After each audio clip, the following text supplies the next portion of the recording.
Alright, welcome back to switching. I guess we're going to add a little routing to it now. No, I don't have too many routing segments. So one of the things we were talking about is NAT and how does NAT work. So like an example, our home routers, like this one here, basically is what we call a NAT, or technically a PAT router because it has one public IP. And an enterprise router, as an example here, would be, it does not have NAT out of the box. So we're going to look at how it gets set up, how it gets configured, and let's see. So here's a little example, a packet tracer I whipped up. So we have basically, we're simulating the internet here, and we have an internal network here. Here we have a DHCP server. Again, we may, depending on how you look at the packet tracer, you want to make sure you want to go in and make sure all the machines are, are fully IP'd, which I've already done. So here they have DHCP. Here we're going to the web. Here I'm just going to do a ping -T for FTP because I have the DNS set up working. And then here you see we're pinging, a fake public address. There we go. Have to get our first, ping of the drop. All right, so this is working, but in the real world, a 192 address would not be able to ping a public address without NAT. So let's set this up. So here's the commands for a Cisco router. So essentially what we got to do is do the interface. So we're doing interface G for gig because these are gig interfaces.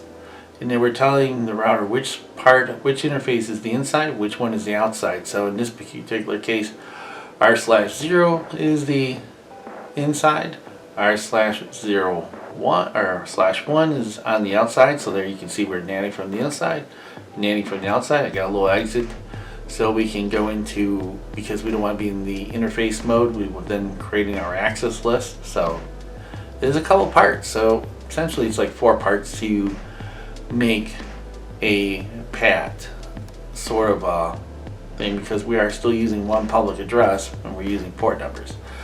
So we're going to use, so then from there we're applying these 2 parts. We're creating an access list and applying it to the interface. So let's go ahead and see how this works. Okay, here we go. Here's our router. We're going to go ahead and type enable. Then we're going to do config T. And then we're going to go to the sub interface and apply the inside outside. So here we go. Okay, perfect. Now this is not going to change the packet tracer away, but in real life this router would not. So before I do all that, so let's look at this command real quick. So I'm going to exit one more time and let's look at it, and you see there's nothing to see because we don't have it set up. So now we're going to go ahead and set this up. Always you go to config T and then pop that in there and then type in exit. And now if we show translation, there we go. We can see there's our ICM from our machines pinging. Here's the machines they're pinging to, and you can see here's the random port numbers that are assigned to these. So this way when the traffic comes back, it knows how and which machine to send it to, because there's 2 machines, 0 or PC 0 is already pinging and PC 1 is pinging. So here's our table of what's going on. And then we can do statistics. There we go. We can see our little statistics there. Alright. So, not too bad, right? maybe it's easier to install or configure, but the concept is what I'm talking about.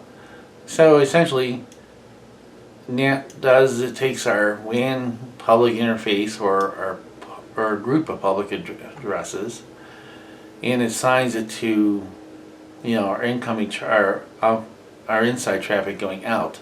It's very important that we have to have NAT, because if again we're using private addresses, remember you can't route public addresses on the internet. Now you can do it through a simulator because the routers are going to have access lists to block all those private addresses, so they'll never do it. But since we're making a fake internet, it would respond. So just to show you that it is working, let me go here to the desktop. Here you can see that it's still pinging. So we're still working. So the only difference is now when they come to the route, or when they come here, they're public. They are mapped to the public address instead of a 192 address. All right. Hopefully you enjoyed this little nugget. I'll see you guys in class or in my office hours. Catch you then. Bye.